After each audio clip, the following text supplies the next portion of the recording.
خاوره نوم دې راته ووایه. السلام علیکم. بسم الله الرحمن الرحیم. نوم مې اصغر دی، د خوست ولایت یم. ښه دا کیسه وکړه، څه رقم کیسه دا رقم ته دا ما د زوی رشته وه، 25 د روژې دغه ځای نه 2 نفره ور وختل، پلچرخي ته یې دربس کړو.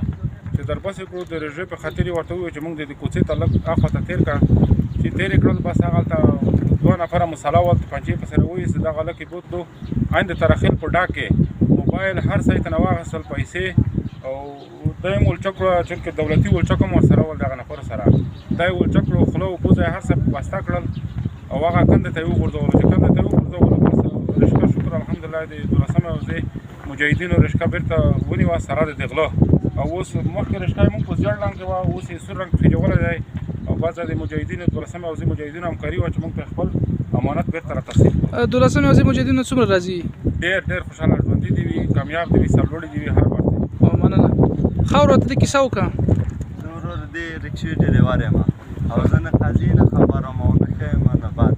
او دا رکشه ما چلوله چې دوی زه دلته راوستلم. وایي وروره دا رکشه چې دا د غلا ده. نو ما ورته رکشه چا درکړې وه درته؟ رکشه چې د موږ ورور په ډنډه نیولې بل چا نه، او تیرسو چې هغه نفر نو هغه بل چا نه په ډنډه نیولې، هغه بیا تا ته په ډنډه درکړې.